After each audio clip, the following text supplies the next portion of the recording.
Hi, welcome back to Game Geeks. I'm your host, Kurt Wiegel.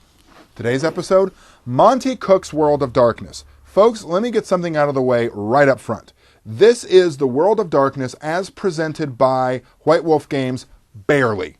This takes a lot of the same principles in that the world is full of supernatural things that mostly don't like you. Magic works. There are vampires, werewolves, wizards, demons, moderately powered people, etc. And honestly, folks, that's where the similarities end. The World of Darkness, as it is currently presented by White Wolf, has certain assumptions that go with it. For example, in Mage the Awakening, magic comes from an understanding of Atlantean arcana. In Werewolf the Forsaken, the wolves are essentially the police of the spirit world that keep the spirits in line.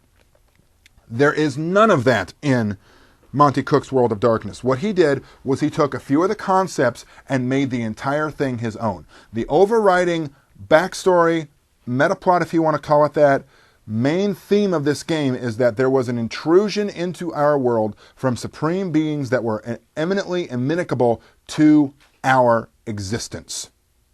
They burst into our world through a very small amount in western Minnesota, and in doing so, devastated huge tracts of the Midwest. There is a very huge sphere that is no longer there. Minneapolis, St. Paul is a ghost-haunted ruin.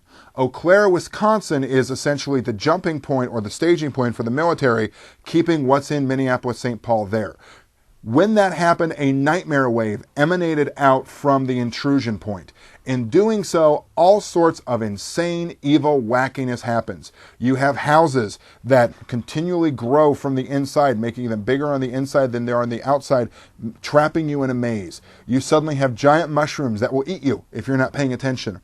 And, more importantly, things started happening. This game allows you to play 5 major character types: vampires, werewolves, mages, demons, and awakened humans. Let's talk about what each one of those are, because a lot of the themes and a lot of what you think you know about them do not necessarily hold true. The vampires are not descended from Cain or descended from Judas. In this case, the vampires are something that the intruders, or the Incarnu, the beings that tried to burst their way in, have created. They are the souls of evil, damned humans shoved forcefully back into the bodies of modern humans. And there's sort of a war for control going on between those spirits. There are no vampires on this earth more than about a year old. Now, that's not saying there aren't some really powerful ones, but no vampires in this world are more than a year old. Werewolves are essentially something similar. They are these bestial spirits from another dimension, another plane, shoved into the bodies of humans. They are only werewolves, and that's the closest analogy that we have to them. Demons are another set of evil spirits from another world that inhabit not human form, not living forms, but they can essentially take inanimate objects and shape them into whatever form they want or need. And mages are really humans who have learned how magic really works. Finally, the awakened are the humans who are aware of what's going on. They don't have any really over-the-top cool powers, but they're really tough. And they really are able to keep up with the rest because of the toughness or the inherent just balance that the game gives them. What's neat about this game is it takes a lot of the concepts that you were used to. The vampires have disciplines, and that give them their superpowers. The toughness, the super speed.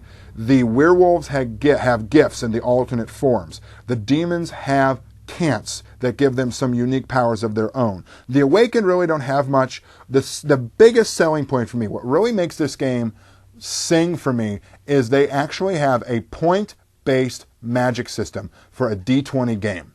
Folks, this is a very well put together D20 game that brings together all of these disparate ideas. It gives you a built-in reason for these party to be together.